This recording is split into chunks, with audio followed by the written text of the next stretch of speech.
हमारे चैनल को सब्सक्राइब करें और बेल आइकन दबाएं।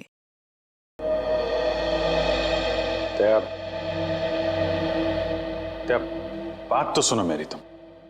क्यों? अभी कुछ बचा है कहने के लिए? मैं जानता हूं तुम मुझसे नाराज हो क्योंकि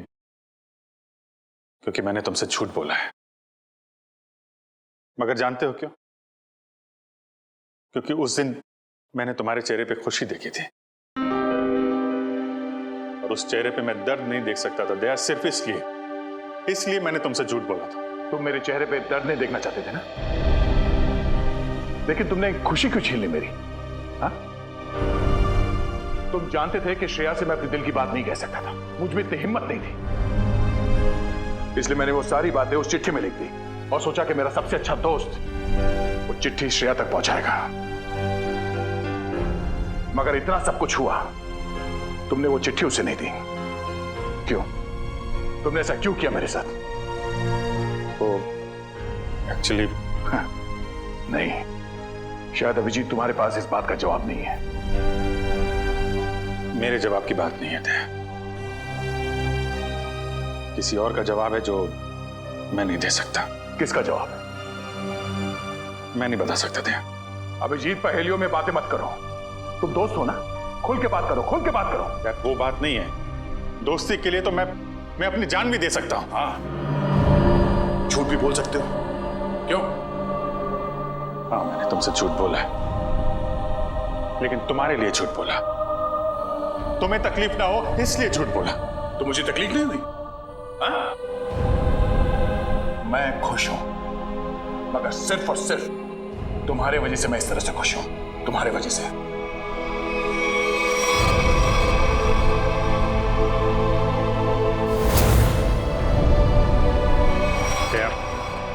एक मिनट यार, प्लीज, ये श्रेया का गुस्सा मुझ पे मत उतारो यार। मैं गुस्सा श्रेया पे नहीं, मुझे गुस्सा तुम पे आ रहा है। क्यों? कसूर क्या है मेरा? यही कि मैं तुम्हें खुश देखना चाहता हूं। अरे यार, सिद्धार्थ वाली बात तुमसे किसने बताई? श्रेया के घर कौन लेके गया था तुम्हें? अरे तुम और श्रेया एक साथ होते तो दुनिया में सबसे ज्यादा खुश मैं होता यार, मैं। मगर श्रेया और मैं एक साथ तो नहीं है ना? हाँ? और मैं खुश भी नहीं हूं यार। अब इन बातों में कुछ रखा नहीं है, भूल जाओ। ठीक है, मैं भूलने के लिए तैयार हूं, मगर मेरे दिल की तसल्ली के लिए एक बार मुझे बता दो, तुमने वो चिट्ठी श्रेया को क्यों नहीं दी? नहीं, वो उसका जवाब मैं अभी नहीं दे सकता दया यार, मुझसे मत पूछो। क्यों ना पूछूं? इस एक सवाल का सीधा असर मेरी आने वाली जिंदगी भी पड़ता है और हमारी दोस्ती पे भी। मतलब अगर इस सवाल का जवाब मैंने नहीं दिया तो हमारी दोस्ती खत्म? मैंने ऐसा नहीं कहा। अरे रहने दो यार, अगर हमारी दोस्ती इतनी सस्ती है कि एक छोटे से आंधी के झोंके से उसकी नींव डगमगा जाए, तो मुझे भी ऐसी दोस्ती में कोई दिलचस्पी नहीं है।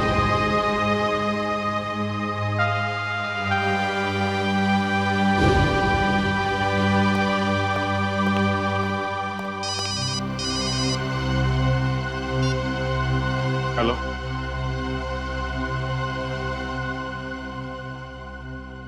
जी हाँ, सीआईडी ब्यूरो। जान खतरे में? एक मिनट, कहां से बोल रहे हैं आप?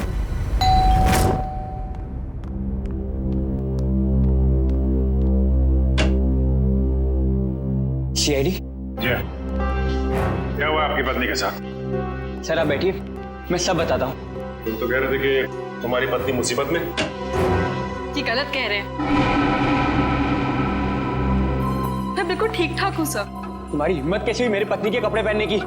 पता नहीं सर इनको क्या हो गया है, बिल्कुल बहकी बहकी सी बातें कर रहे हैं। मिस्टर राहुल, क्या मजाक है ये? अगर आपकी पत्नी ठीक ठाक है तो सीआईडी का वक्त बर्बाद करने से क्या फायदा? सर मैं सीआईडी का वक्त बर्बाद नहीं कर रहा हूँ सर, नम्रता सच में बहुत बड़ी मुसीबत में है। दरअसल कुछ घंटे पहले आ गई।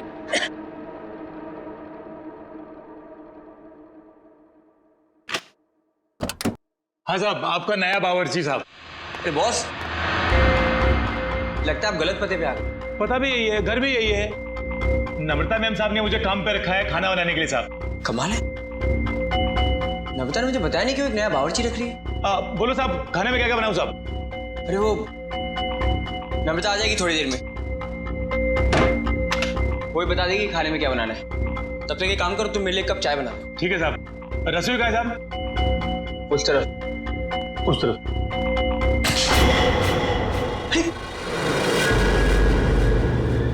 ये चाकू?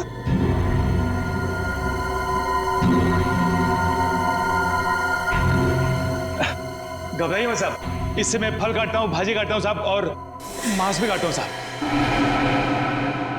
ठीक ठीक, तुम जाओ चाय बना। हाँ जाता हूँ साहब, चाय बनाता हूँ साहब। कैसे आदमी को काम पे रख दिया नम्रता ने।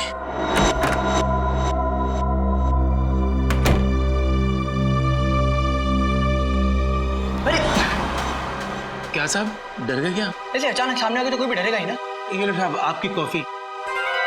मैंने चाय बोली थी।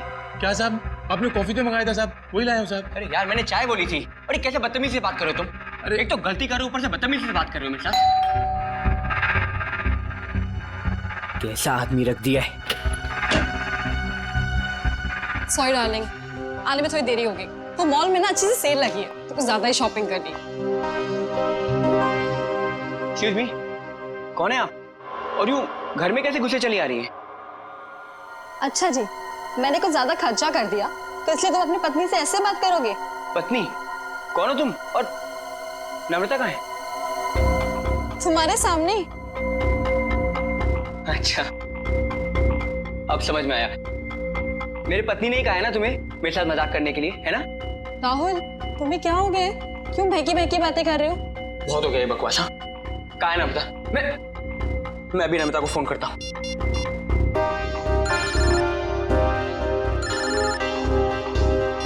हेलो, कैसे हो? अब यकीन हो गया? बहुत हो गया ये बकवास, बहुत हो गया मजाक। कहाँ है नम्रता? बताओ मुझे, नम्रता कहाँ है? कहाँ है नम्रता? क्या किया नम्रता के साथ? राहुल, तुम ठीक तो हो? बुखार बुखार तो नहीं है? छुओ मत मुझे, हाथ मत लगाना मुझे। तुम्हें नम्रता ने काम पे रखा था ना? हाँ साहब। कब रखा था? कल। यहाँ और बताओ, क्या यही नम्रता है? हाँ साहब, यही तो है नम्रता मैम साहब। देखो यार, वो कुछ छोटी मोटी चाय कॉफी के बहस कर रहे थे, तुम झूठ मत बोलो। कौन है ये?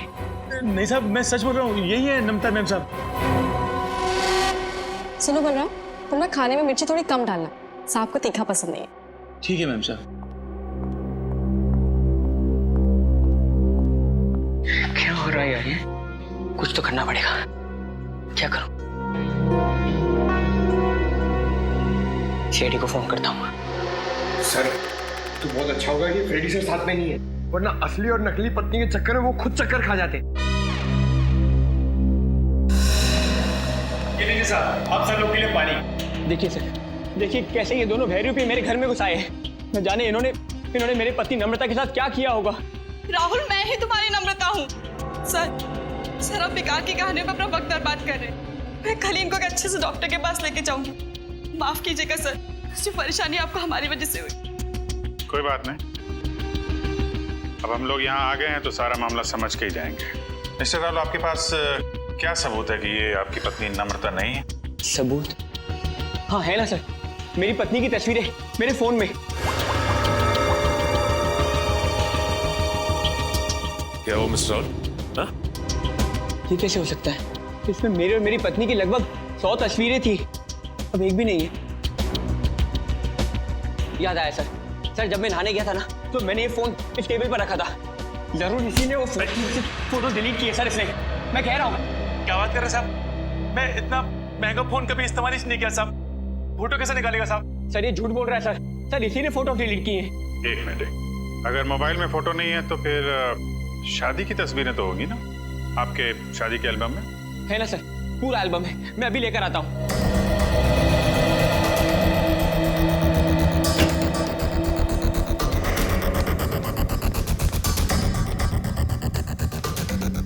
सर ये लीजिए सर, हमारी शादी का एल्बम। अब हो जाएगा दूध का दूध और पानी का पानी।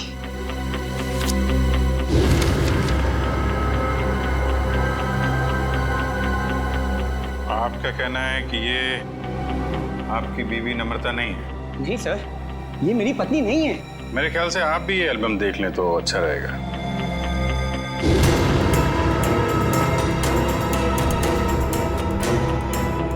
ये कैसे हो सकता है सर? ये कोई बहुत बड़ी साजिश है। ये कोई साजिश है मेरे खिलाफ। जरूर इसमें मेरी पत्नी भी शामिल है। उसी ने भेजा होगा इन दोनों को। मिस्टर राहुल, कभी आप कहते हैं कि आपकी पत्नी खतरे में है, कभी आप कहते हैं कि वो आपके खिलाफ साजिश रच रही है। कहना क्या चाहते हैं आप? सर मुझे कोई खतरा नहीं है और ये कोई साजिश नहीं है। मैंने आपसे कहा ना इनकी तबीयत खराब है। तुम चुप रहो, मुंह बंद रखो अपना। एक मिनट, आप नम्रता हैं, आपके पास कोई आईडी वगैरह है? जी हाँ सर, पासपोर्ट है, पैन कार्ड है। आपको जो चाहिए मैं दिखा सकती हूँ। प्लीज। एक मिनट।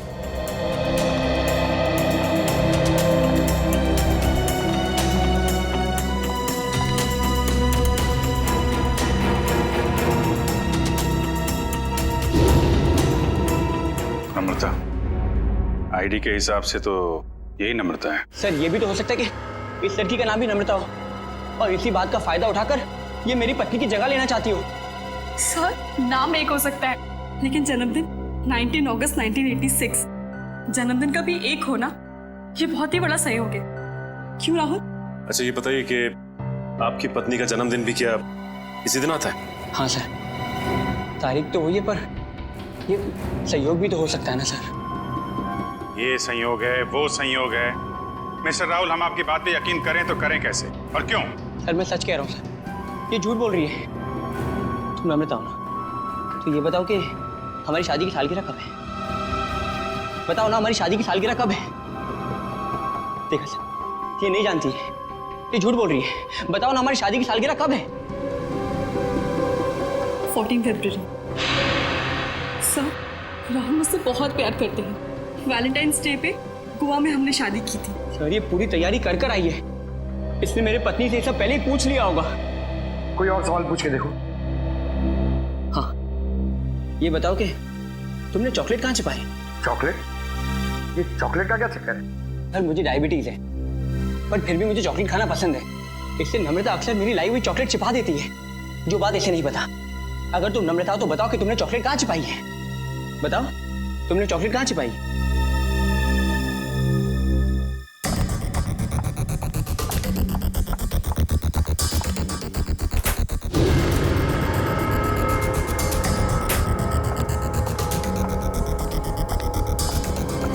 ये रही चॉकलेट। मैं तुम्हें खाने नहीं दूंगी, डायबिटीज है तुम्हें। मुझे डायबिटीज नहीं है, मुझे दे दीजिए। Thank you. अब क्या कहना आपको मिस्टर राहुल? सर ये लोग पूरी तैयारी कर कर आए हैं। ठीक है, एक पल के लिए हम आपकी बात मान लेते हैं, लेकिन ये आपकी पत्नी है या नहीं, इसका जवाब तो इस घर में ही मिलेगा। तलाशी लो करके।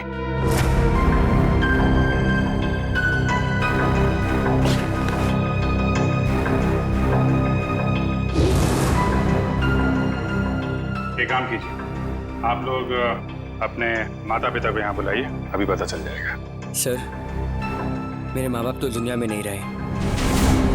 सर मेरे भी नहीं है।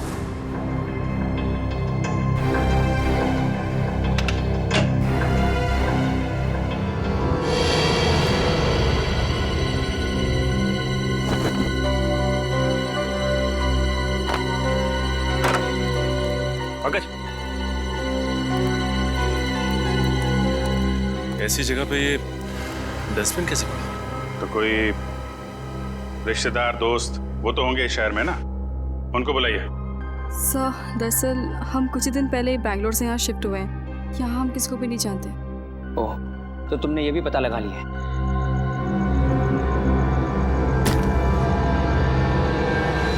सर!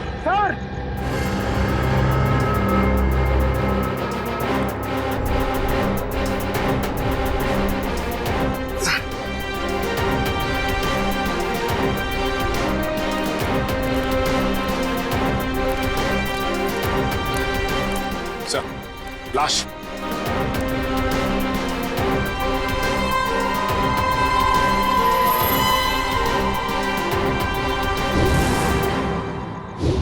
सर ये लाश मेरे घर में ये कौन सा खेल खेल रहे हो तुम राहुल? पहले पति पत्नी का झगड़ा सुलझाने के लिए यहाँ बुलाया, फिर तुम्हारे घर से एक लाश निकली है।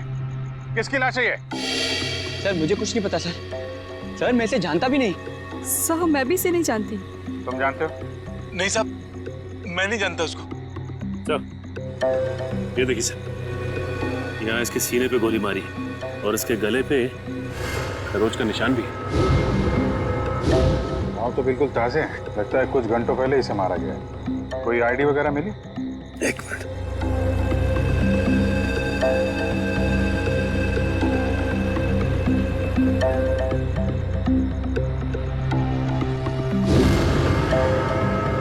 सर, इसका नाम पुलकित रॉबिन है। पुलकित रॉबिन? सर मैंने इसका नाम कहीं पढ़ा है। पढ़ा है? कहाँ पढ़ा? अरे सर ये तो एक बहुत ही मशहूर टीवी सीरियल राइटर है सर, साउथ बहू का सीरियल। मैं देखता हूँ सर। एक टीवी सीरियल राइटर की लाश मेरे घर में? पंकज, मोबाइल पे देखो, इंटरनेट पे इस पुलकित रॉबिन की फोटो निकालो, देखो कहीं ये वही आदमी तो नहीं।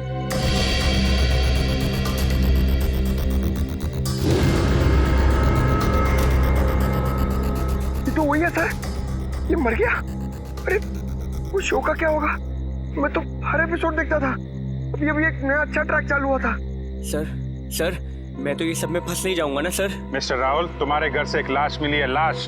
जब तक खूनी पकड़ा नहीं जाता आप सब लोग हिरासत में रहेंगे। सचिन, घर सीज कर दो और इस पुलकित रॉबिन का एड्रेस निकालो। अब राधिका समीर से कहेगी दूर हो जाओ मेरी नजरों से, मैं तुम्हारी शक्ल भी नहीं देखना चाहती। समीर राधिका की नजरों से दूर हो ना हो, लेकिन हम सीआईडी वाले आपकी नजरों से दूर नहीं होने वाले। सीआईडी? और मेरे घर में? जी, वैसे आप राइटर्स लोगों का काम बहुत मुश्किल होता है ना, इतना पेचीदा ताना बाना बनना पड़ता है, कभी कहानी का, कभी किरदारों का और कई बार खून का। दरअसल मैं समझी नहीं, आप लोग यहाँ क्यों आए हैं? दरअसल हम आपसे खून के बारे में पूछताछ करने आए, मगर अगर आप चाहें तो अगले हफ्ते देविका के साथ शो में क्या होने वाला है ये हमें बता सकती हैं, क्योंकि पुलकित जी तो रहे नहीं। क्या पुलकित सर का खून हो गया? कब और कैसे? ये तो अब आप ही बता सकती हैं। मैं? मुझे कुछ नहीं पता। इतनी भोली बनने की जरूरत नहीं है आपको, हम पुलकित के घर से आ रहे हैं। पुलकित की पत्नी ने बताया कि आप पुलकित की असिस्टेंट हैं। और कल शाम वो आपसे मिलने के लिए ही घर से निकले थे, मगर वापस पहुंचे ही नहीं। ये बात सच है, मैं और पुलकित सर कॉफी शॉप में मिलने वाले थे, लेकिन वो वहाँ पहुंचे ही नहीं। कौन सी coffee shop? IG coffee shop. वही जो बैरिक्स रोड पे? हाँ जी वही। मगर पुलकित की लाश हमें मिली सृष्टि नगर में, और ये बैरिक्स रोड सृष्टि नगर से बहुत दूर है। तो इसका मतलब ये है कि तुमने पुलकित को कॉफी शॉप पर बुलाया, उसके बाद उसे बहला फुसलाकर तुम सृष्टि नगर ले गई और वहां तुमने उसका खून कर दिया।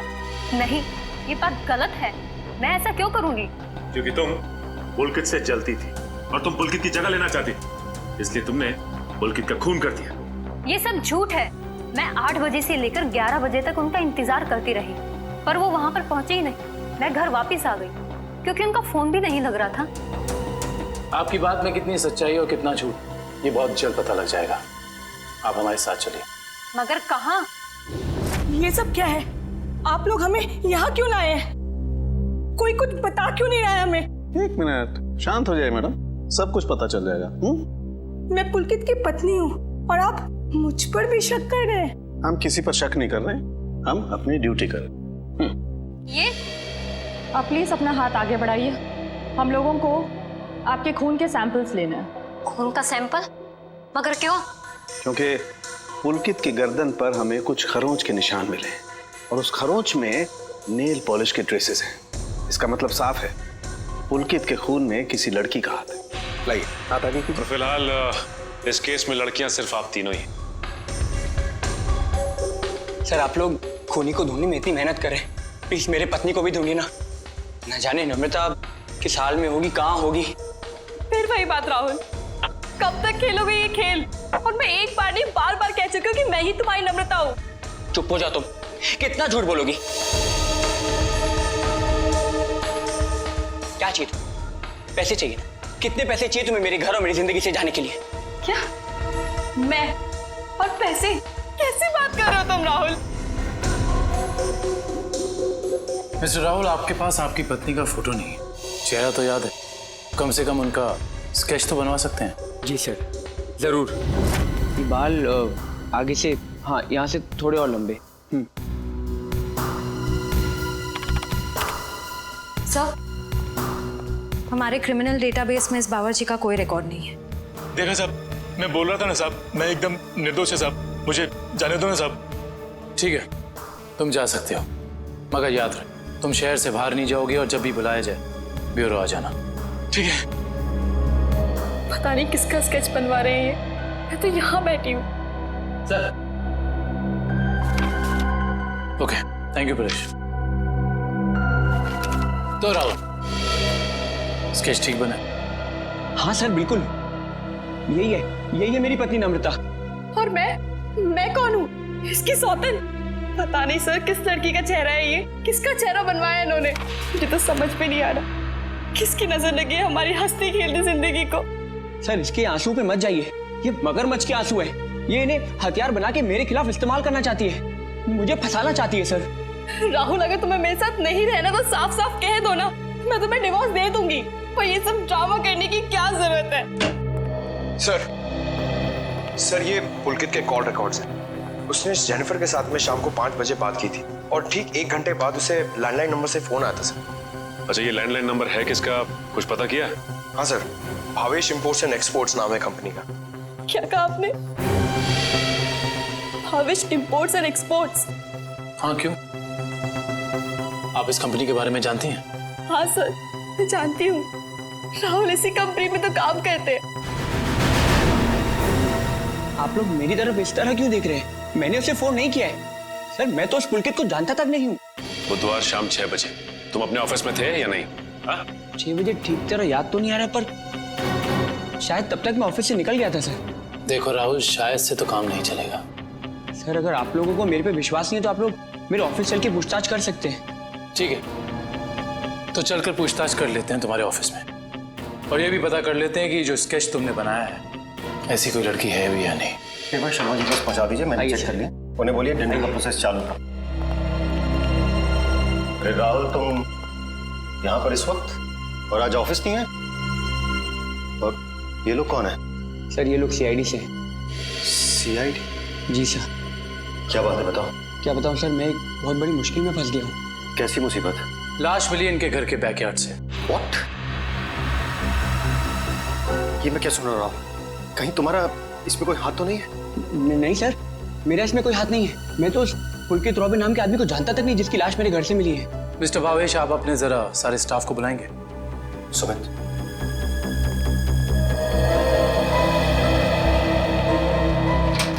सुनो, सबको बॉस अंदर बुला रहे हैं।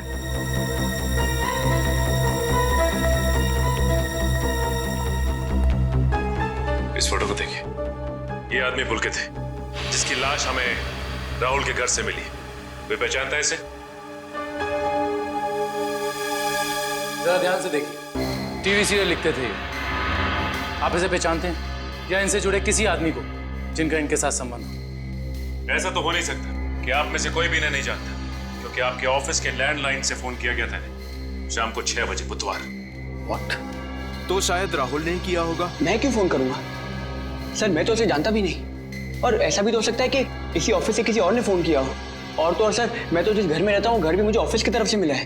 Interesting, very interesting. आप में से किसी को याद है कि बुधवार को राहुल कितने बजे तक ऑफिस में था? हाँ सर, 5:30 बजे तक। 5:30 बजे, और पुलकित को फोन किया गया 6 बजे। हरीश जी, बहुत बहुत शुक्रिया हमारी दुविधा दूर करने के लिए। Thank you. हरीश, क्या तुम मेरा एक काम और करोगे? हाँ बोलो। तुम्हें याद है तुम वो इम्पोर्टेंट पेपर्स लेकर मेरे घर आए थे? हाँ याद है। तब तुम मेरे पत्नी नम्रता को मिले थे ना? हाँ राहुल, लेकिन उस बात का इस खून से क्या लेना देना है? लेना देना है, क्योंकि एक अनजान औरत मेरे घर में घुस आई है और मेरे पत्नी होने का नाटक कर रही है। क्या तुम प्लीज उसे चल के मेरे लिए पहचान सकते हो? हाँ श्योर। कहाँ है वो औरत? नीचे हमारी गाड़ी में बैठी हुई, आइए हमारे साथ। देखना सर, अब इस औरत का भांडा फूट जाएगा। धीरज रखिए, अभी पता चल जाएगा। अरे हरीश जी, कैसे हैं आप? हेलो नम्रता, मैं ठीक हूँ, तुम कैसी हो? क्या बताओ, पता नहीं राहुल को क्या हो गया है। हरीश, ये तुम क्या कह रहे हो यार? ये मेरी पत्नी नम्रता नहीं है। व्हाट? ये कैसी बात कर रहे हो राहुल? यही तो नम्रता है, तुम्हारी पत्नी, जिससे तुमने मुझे मिलवाया था। अब क्या कहना है मिस्टर राहुल आपका? है कोई जवाब आपके पास? हरीश, लगता है तुम्हारी आंखों का नंबर बढ़ गया है। जाके अपनी आंखें टेस्ट करवाओ। तुम एक ही बार मिलो इसलिए शायद इसे पहचान नहीं पा रहे हो। हाँ मिस्टर राहुल, मेरे चश्मे का नंबर जरूर बढ़ गया है, लेकिन मेरी याददाश्त कमजोर नहीं हुई है। यही नम्रता है। यकीन नहीं होता ये सब में तुम भी शामिल हो। सर, मैं कह रहा हूँ पुलकित के खून में ना इसी का हाथ है। अरे ये कैसी बात कर रहे हो राहुल? तुम्हारा दिमाग खराब हो गया? सर, ये झूठ बोल रहा है। मैं ठीक कह रहा हूँ सर। राहुल, ठीक और गलत का फैसला हम लोग करेंगे, आप नहीं। सर, मैं आपको कुछ बताना चाहती हूँ। सर, कुछ साल पहले राहुल को एक मानसिक बीमारी थी और शायद उन्हें वो बीमारी वापस हो गई है। क्या? इतनी बड़ी बात तुमने हमसे छुपाई क्यों? ये भी पता कर आई हो तुम? सर, ये सच है कि मुझे बीमारी थी, पर अब मैं बिल्कुल ठीक हूँ। अब चाहे तो बैंगलोर में मेरे साइकियाट्रिस्ट से बात कर सकते हैं। हाँ सर, मैं भी वही कह रही हूँ। ये बिल्कुल ठीक हो गए थे, पर शायद इन्हें दोबारा दौड़ना पड़ रहा है। ये मुझे पहचानने से इनकार कर रहे हैं। सर, शायद इन्होंने ही पुलकित को मारा होगा। चुप हो जाओ तुम। एक तो मेरी बीवी को गायब कर दिया, ऊपर से मेरे पे झूठा इल्जाम लगा रही है। मैं इसे जान से मार दूंगा। पीछे हो। क्या बिगाड़ा है मैंने राहुल तुम्हारा? सर प्लीज, राहुल को अपनी कस्टडी में ले लीजिए सर। देखिए ना, अपनी पत्नी को दिन दहाड़े जान से मारने की धमकी दे रहा है ये। पुलकित का खून राहुल ने किया है या किसी और ने, इसका पता तो हम लगा ही लेंगे। मगर ऐसा तो हो नहीं सकता कि पुलकित को मरते हुए किसी ने देखा या सुना ना हो। उस मोहल्ले के लोगों से पूछताछ करनी होगी। सर, आसपास के सभी घरों में हमने पूछताछ कर ली है, बस ये एक आखिरी घर बाकी है। चलो यहाँ भी पूछ के देखते हैं। संभल के।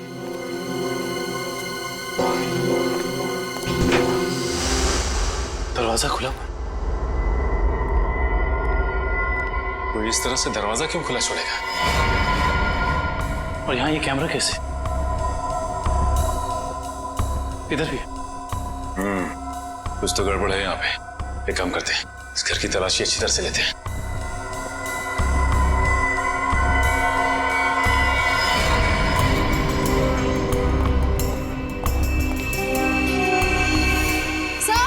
सर जल्दी आइए।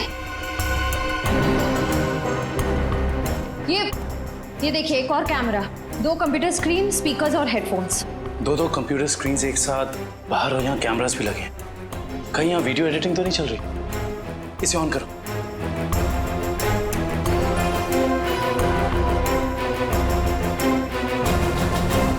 हाँ साहब, आपका नया बावर्ची साहब। लगता है आप गलत पते पे आ गए। नम्रता मैम ने मुझे काम पे रखा है खाना बनाने के लिए। चाय बनाता हूँ साहब। अरे जाओ ना। अभी क्या है? सॉरी डार्लिंग, आने में देर हो गई। वो मॉल में ना सेल लगी थी, तो कुछ ज्यादा ही शॉपिंग करनी। माय गॉड, तो कैमरा लगा के राहुल के घर पे नजर रखे हुए। क्या हुआ आपकी पत्नी के साथ? सर आप बैठिए, मैं सब बताता हूँ। सिर्फ राहुल की नहीं, सीआईडी की भी। मैं तो बिल्कुल ठीक ठाक हूँ। सर, एक बात समझ में नहीं आ रही है, इतनी दूर से सीआईडी का वक्त बर्बाद करने से क्या फायदा है? मगर ये आवाज इतनी क्लियर कैसे आ रही है? मैं भी आया। सर,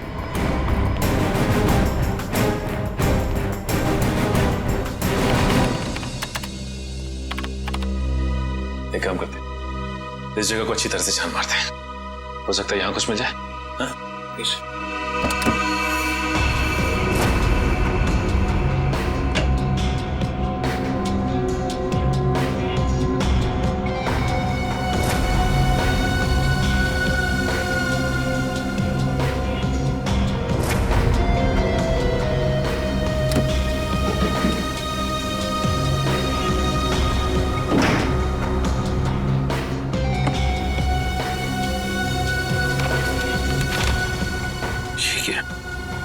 क्या हुआ सर? ये देखो, जमीन के पेपर्स। ये घर किसी गिरधारी के नाम पे है।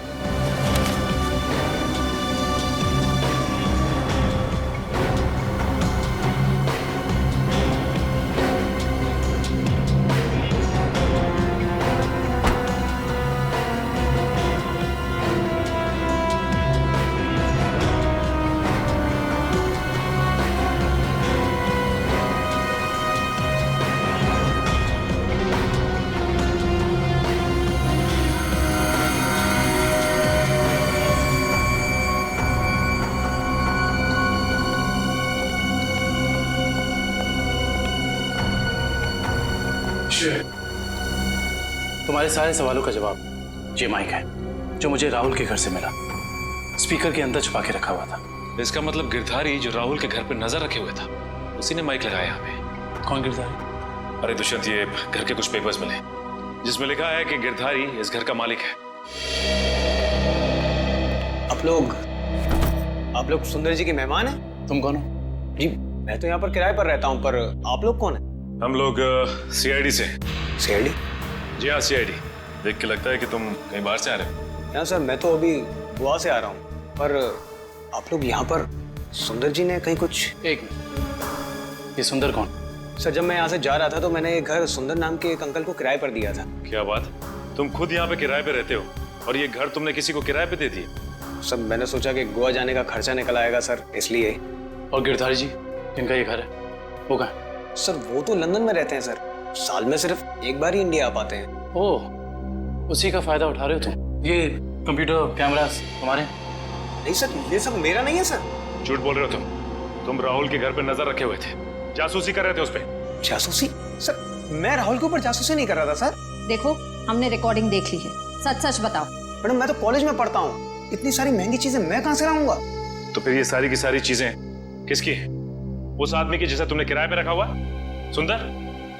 सर हो सकता है सर। नंबर दो सुंदर का। सर पिछले हफ्ते गोवा में मेरा मोबाइल चोरी हो गया था तो तुम्हारे सारे नंबर्स चले गए? जी।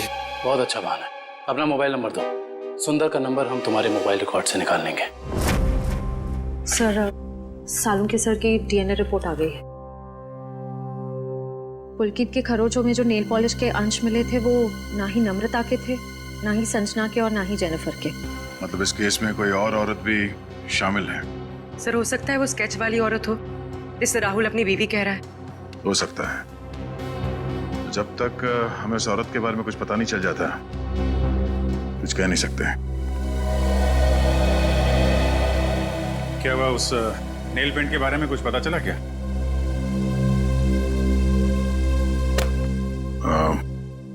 पूरी मुझे कुछ काम है, मैं बाद में आता हूँ।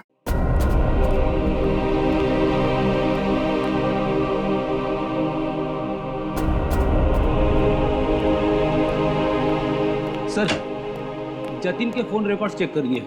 सुंदर का नंबर तो नहीं मिला, मगर किसी मनीष नाम के आदमी का नंबर मिला है। करता क्या है मनीष? सर कैमरास और रीडिंग मशीन किराए पे देता है। मनीष? इस मनीष से मिलना पड़ेगा। सर यही है वो सुंदर अंकल जिन्हें मैंने अपना घर किराए पे दिया था। कौन सुंदर? मैं मनीष हूँ। गलत बात है मनीष जी, आप इतने महंगे कैमरा इक्विपमेंट्स ऐसे ही खुले घर में छोड़ा है। इन्हें तो अरेस्ट करना होगा। बिल्कुल।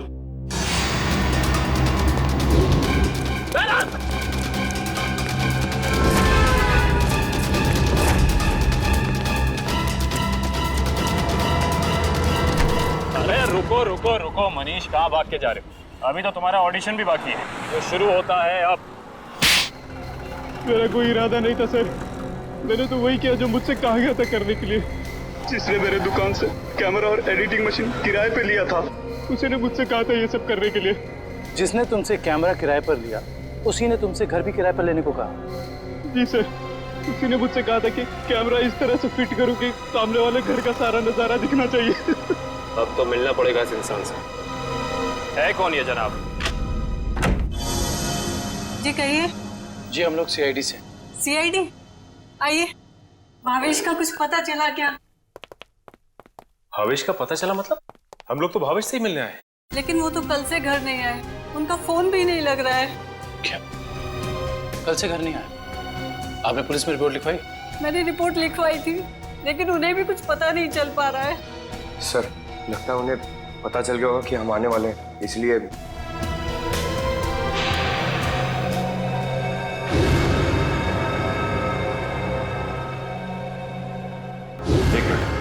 क्या ये आपके पति भावेश है? जी हाँ। ये केस तो और पेचीदा बनता जा रहा है। सब मेरे पति भावेश को ढूंढ निकालिए। देखिए मैम, आप चिंता मत कीजिए, अब भावेश का नंबर दीजिए हमें। जी 197985643।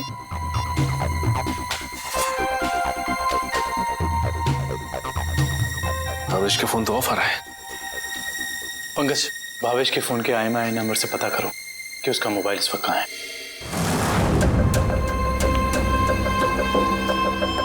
मैं आखिरी बार पूछ रही हूँ भावेश तुमसे, वो सीढ़ी तुमने कहाँ रखी है? नहीं बताऊंगा मैं मर भी जाऊँ ना तो तुम्हें भी साथ लेकर डूबूंगा, समझ गई तुम? मैं डूबू या ना डूबू, पर तुमने अपनी जिंदगी जी ली है, याद कर लो अपने भगवान को।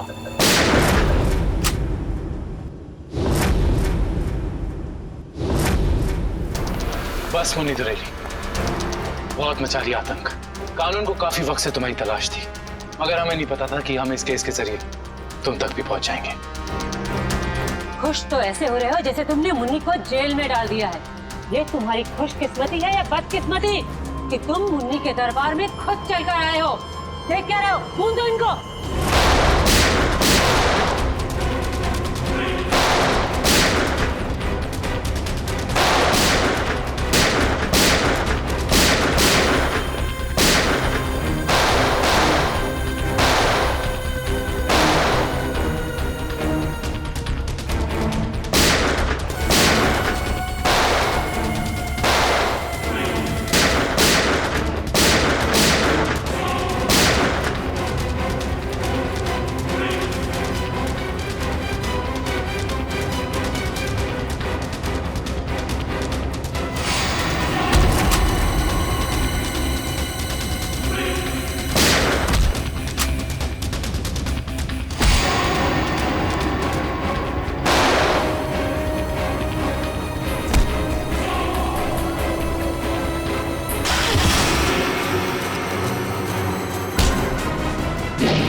मुझे भावेश ने नम्रता को अगवा करने के लिए कहा था।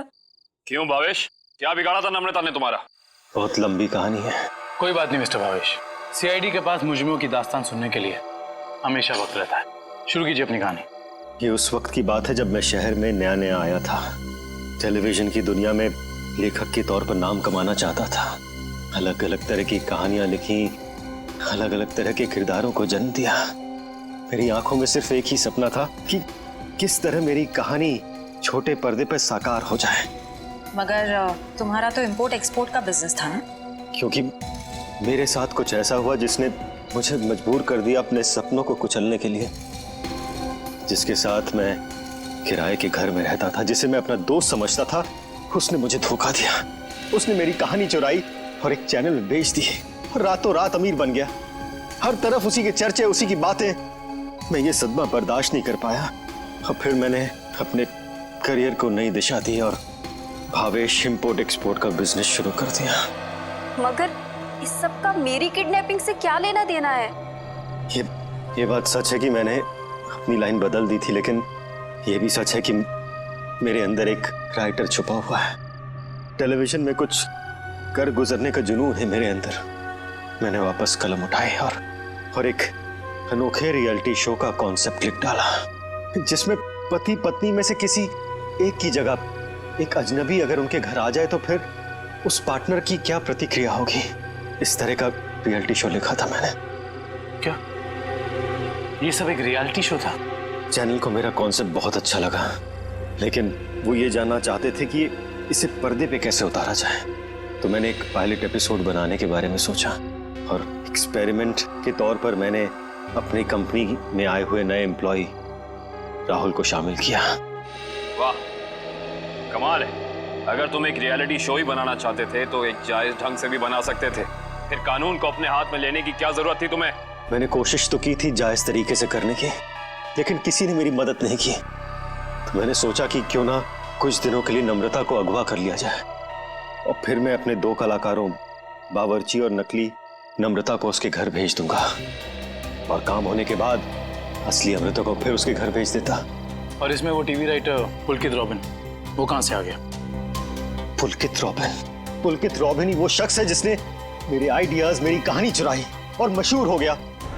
उसे पता चल गया था कि मैं चैनल में कुछ बड़ा रियलिटी शो का आइडिया लेकर जाने वाला हूं। बस उसी की जासूसी करने के लिए यहाँ पर आया हूँ। आज तो पता लगाना ही पड़ेगा तो भावेश कौन सा बड़ा कंसेप्ट चैनल वाले को बेचने वाला है।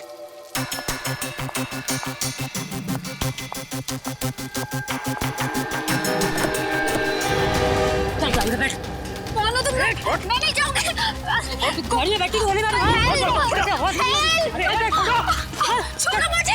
आवाज होगी। क्या कर रहे हैं तुम लोग? छोड़ो उसको। क्या कर रहे हैं तुम लोग?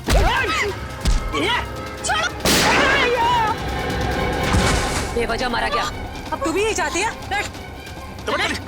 छोड़ दो मुझे। मैं इसको लेकर जाती हूँ, तुम इसको ठिकाने लगाओ।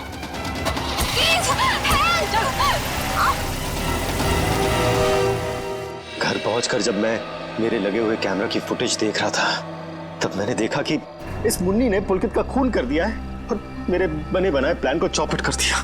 मैं उसे मारना नहीं चाहती थी, वो खुद बीच में आ गया था। और जब आप लोग मेरे ऑफिस आए तब आप लोगों को देखते ही मैं समझ गया कि अब सीआईडी से बचना नामुमकिन है। मैं बहुत घबरा गया था और उसी घबराहट में मैं यहाँ मुन्नी से मिलने आ गया।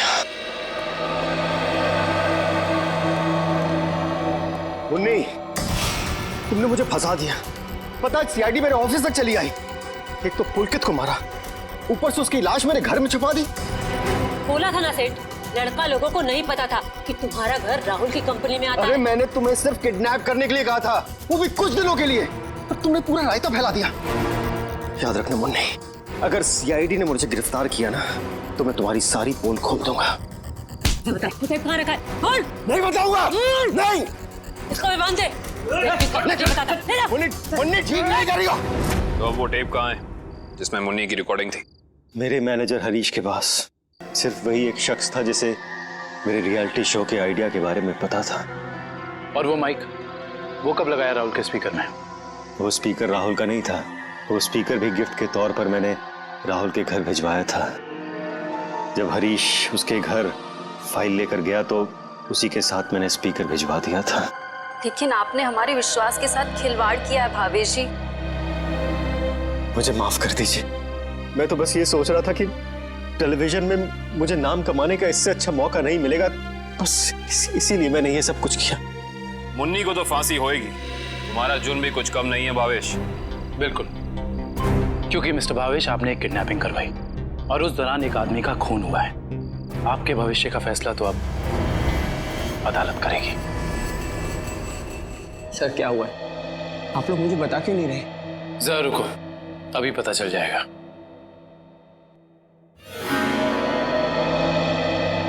राहुल। राहुल। नम्रता, तुम ठीक तो हो? तुम ठीक हो ना? हाँ, मैं ठीक हूँ। थैंक गॉड तुम आ गई। थैंक गॉड तुम वापस आ गई।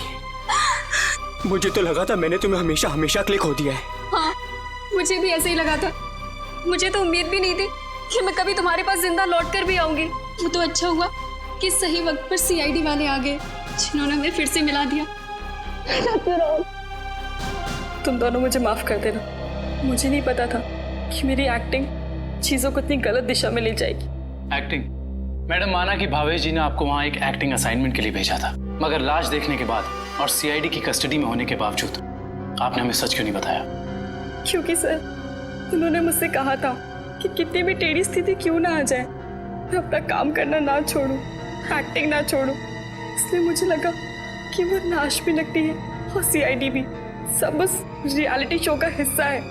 वाह, और आप अपनी एक्टिंग के चौके छक्के की बारिश करते रही। मुझे माफ कर दीजिएगा सर, और आपको तो पता है ना कि एक नए एक्टर के लिए टीवी और फिल्मों की दुनिया में पाँव जमाना कितना मुश्किल है। इसलिए मैं कोई गलती करना नहीं चाहती थी, इसलिए मैं एक्टिंग करती रही। अब आप लोग मुझे जो सजा देना चाहें मुझे मंजूर है। सर रहने दीजिए ना सर, अब मुझे मेरी नम्रता मिल गई और आप लोगों ने भी असली मुजरिम को पकड़ लिया है। गलती तो उन्होंने की है तो इन्हें सजा भी मिलेगी, लेकिन इन्हें क्या सजा मिलेगी ये अदालत तय करेगी। फिलहाल आप दोनों जा सकते हैं। Thank you sir, thank you so much.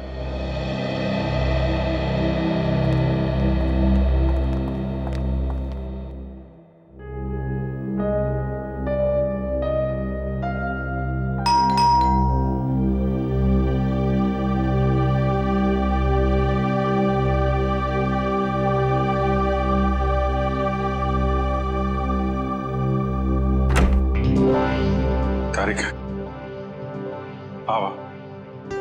अच्छा हुआ तुम आ गई। सब ठीक है ना अभिजीत? नहीं, इस वक्त बुलाया इसलिए पूछ रही थी। नहीं, वो एक्चुअली मुझे तुमसे कुछ जरूरी बात करनी थी। कितने परेशान लग रहे हो, क्या बात है? एक्चुअली समझ नहीं पा रहा हूँ मैं तुमसे कैसे बताऊं। मैं समझ गई, दया के बारे में ना? मैं जानता हूँ ये सुनकर तुम्हें बहुत धक्का लगेगा, और इससे पहले मेरी हिम्मत जवाब दे जाए, मैं तारिका, जब एसीपी साहब यहाँ वापस आएंगे तो मैं उनसे कहने वाला हूँ वो मेरा ट्रांसफर कर दें। क्या ट्रांसफर? आई एम सॉरी तारिका, मैं और बर्दाश्त नहीं कर सकता। मेरे और दया के बीच में जो कुछ चल रहा है, मैं अभिजीत, लेकिन दया तो तुम्हारा दोस्त है ना? हाँ, लेकिन अब दोस्ती रही कहाँ? ऐसे क्या, दोस्तों के बीच में तो ऐसा होता रहता है, ऐसी छोटी मोटी गलतफहमी, ऐसे झगड़े। इसका मतलब ये थोड़ी कि एक दोस्त ऐसे मुंह मोड़ के निकल जाए। तारिका, मैं जान दे सकता हूँ मैं उसके लिए, वो बात नहीं है, लेकिन ये सब मैंने सपने में भी नहीं सोचा था कि हमारी दोस्ती इस मुकाम तक पहुंच जाएगी। मैंने फैसला कर लिया है, मैं यहां से चला जाऊंगा।